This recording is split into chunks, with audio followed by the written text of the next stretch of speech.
Continuamos con ustedes aquí en Con Todo y Pensini por Globovisión. Estamos con José Manuel Puente, economista y profesor del IESA. Estamos hablando del riesgo país, el riesgo país Venezuela, que es de los más altos del mundo, paga una prima increíble.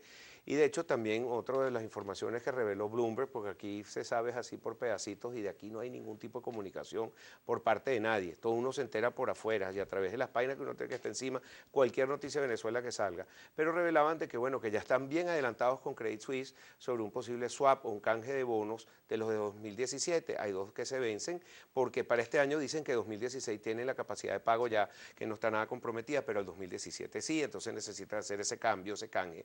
Parte ya la tienen pagada, pero tienen que convencer a los otros tenedores de bonos para que cambien, hagan un swap para el 2022 y para hacer eso sabes que le tienen que dar una prima mayor a la que ya ganan por la prima por riesgo venezolano. ¿Qué sabes tú de esto y de la capacidad de pago de Venezuela? Comenzamos por el MB Plus. Ciertamente Venezuela tiene en este momento el riesgo país más alto del mundo. Estamos hablando de 3.000 puntos básicos. Eso es 5 veces el promedio de América Latina, eso es 6 veces México, 10 o 12 veces Colombia, 6 veces Argentina. Es decir, es un MB Plus, un riesgo país que está muy por encima del promedio. ¿Qué están viendo los mercados? A pesar de ser Venezuela un buen pagador en el pasado y en revolución. Están viendo una economía que vive un ciclo recesivo de 3 años, que vive la inflación más alta del mundo, donde no se vislumbra un cambio en la política económica. Están viendo un país donde el 40% de sus exportaciones petroleras se van en servicio de deuda, pagos y amortización, y donde la deuda total del país se ha incrementado de manera exponencial en los últimos 12 o 15 años, siendo 10 o 15 veces las exportaciones petroleras de Venezuela. Es decir, una situación financiera muy comprometida. Y junto a eso, como tú bien decías, la falta de transparencia del gobierno en materia macroeconómica y de finanzas públicas. Todo eso lo penaliza el mercado y se refleja en el MB Plus. Entonces, ¿qué importancia puede tener esto para la gente que nos está viendo? Bueno, en la medida que el MB Plus es muy alto, Venezuela tiene que emitir deudas 5, 6, 10 veces con tasas de interés superior a las de Colombia o las de México. Entonces, el costo financiero de nuestra deuda es el más alto del mundo. Entonces, dinero que se pueda destinar a educación, a salud, se destina a pagos de deuda por la irresponsabilidad y el mal manejo macroeconómico del gobierno.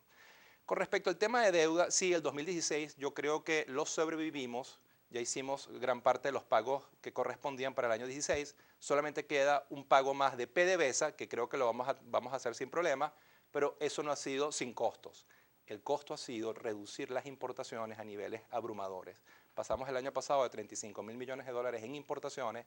Este año, como bien decía Pérez Abad antes de irse, las importaciones van a estar por 20.000. Llevamos las importaciones de 35.000 a 20.000. La mitad, casi. Y es por eso que el desabastecimiento se ha agudizado y lamentablemente el desabastecimiento en esta última parte del año va a ser aún superior. Es decir, cumplimos con los pagos de deuda, pero con un costo muy, pero muy alto, porque al final el default, la cesación de pagos, se la declaramos a los ciudadanos a través de menos dólares para importaciones o insumos para producción nacional. Pero ahora viene el 2017, donde hay entre pagos de la República y pagos de PDVSA cerca de 17.000 millones de dólares. Es un monto muy importante.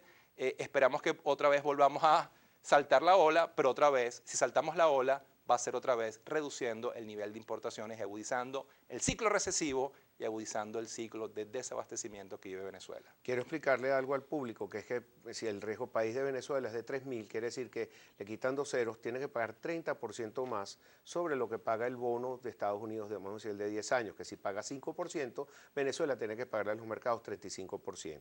Si es 10%, correcto, tendría que pagar 40%. Así se imaginan el sobrepago que tiene que hacer Venezuela. Ahora, te pregunto algo. Muy pedagógica tu explicación, así es. Hay que hacerlo porque si no, esa señora que me está viendo, ese señor después dice, mira, no entendí nada, te cambian y de eso se trata. Y no queremos que nos Claro, cambien el canal, ¿verdad? Así mira, es. José Manuel, pero una pregunta, para que Credit Suisse o cualquier institución, o China, o países hagan negocio con Venezuela, la ley dice, la Constitución y todo, que tiene que estar firmado por la Asamblea Nacional y no se está tomando en cuenta la Asamblea Nacional. Es más, el Tribunal Supremo de Justicia, así lo dice la noticia, le dio un golpe constitucional a la Asamblea porque, bueno, dijo que 7 sesiones, como no convocaron a tiempo, 48 horas antes, cuando nosotros, cualquier ciudadano piensa que son los martes y ahora sesionan los jueves, son las convocatorias, entonces todo quedó anulado. Entonces, ¿qué va a pasar entonces con todos esos compromisos que están adquiriendo todos estos países? Entonces, si llega otro nuevo gobierno que dicen, bueno, vamos a rasparle la olla para que el que llegue no tenga ningún tipo de recurso para salir adelante.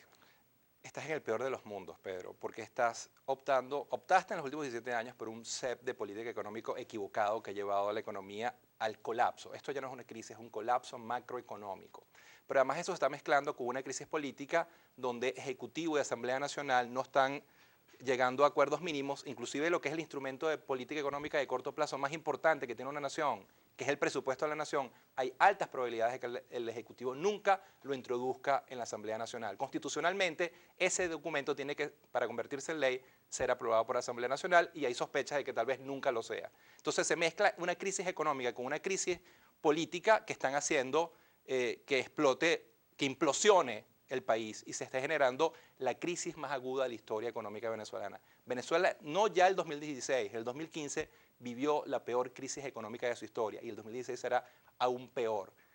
Para que haya un cambio de rumbo en materia económica, haya abastecimiento, se baje la inflación y mejore la situación de todos los venezolanos, se requiere de un cambio político en democracia, por las vías constitucionales y en paz. Sin cambio político no habrá cambio económico y no habrá mejora ni bienestar para los venezolanos. Y eso hay que decirlo con responsabilidad porque Venezuela está jugando su destino como nación. Mira, el Wall Street Journal llega a la conclusión en ese artículo que te mencioné, que Venezuela no está haciendo nada por ayudar a su industria y que no va a poder aprovecharse de si viene esa subida del precio del crudo porque la producción está bajando. Pero no sería bueno sugerirle, por ejemplo, al ministro de Energía que en vez de estar dando ese roadshow que están tratando de ayudar, y creo que lo están haciendo de buena fe y creo que han logrado algo para que traten de los países miembros de la OPEP congelen la producción, pero ¿no crees que también deberían estarse dedicando un poco a la industria nacional para recuperarla? ¿Qué está pasando en PDVSA? Sin lugar a dudas, tienes que reactivar la industria del petróleo, el corazón central de esta economía, pero también tienes que reactivar la industria nacional no petrolera. Y para eso tienes que generar un contexto de negocios positivo y, entre otras cosas, asignar dólares para insumos. Dentro del nuevo esquema económico que tienes que implementar es darle prioridad a insumos para la industria nacional, para producir y tratar de reducir al máximo los bienes finales importados. Y en el ámbito petrolero, tienes que hacer las inversiones necesarias, también es un tema de inversión, y tratar de recuperar, de capitalizarte desde el punto de vista humano para recuperar capacidad de producción en los dos sectores, en el petróleo y el no petróleo. Y eso lo tienes que acompañar, y lo cierro de manera muy breve, con 2 o 3 medidas.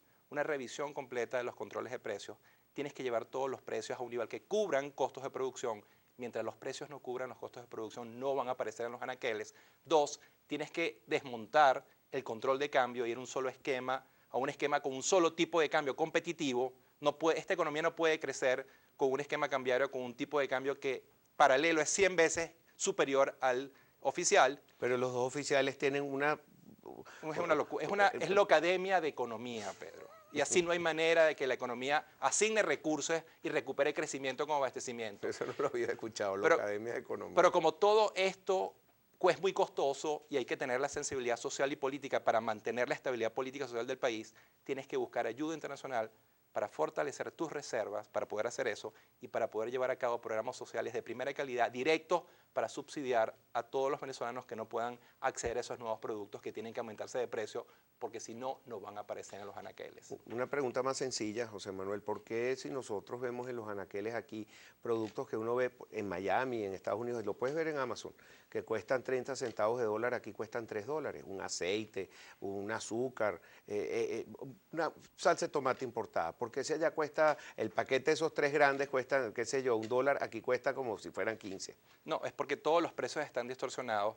En el libro de Economía de la Revolución Bolivariana, el capítulo de incentivos de precios lo arrancaron y no existe. Todos los precios están completamente distorsionados. Nada vale lo que está reflejado o asociado a su costo de producción. Unos por muy debajo y otros por muy por encima. Entonces, en ese desorden, todos perdemos. Al final tienes el ejemplo de productos que en el mercado venezolano cuestan mucho más que en Nueva York o en Londres, pero después tienes la leche materna que cuesta 8 centavos de dólar el kilo.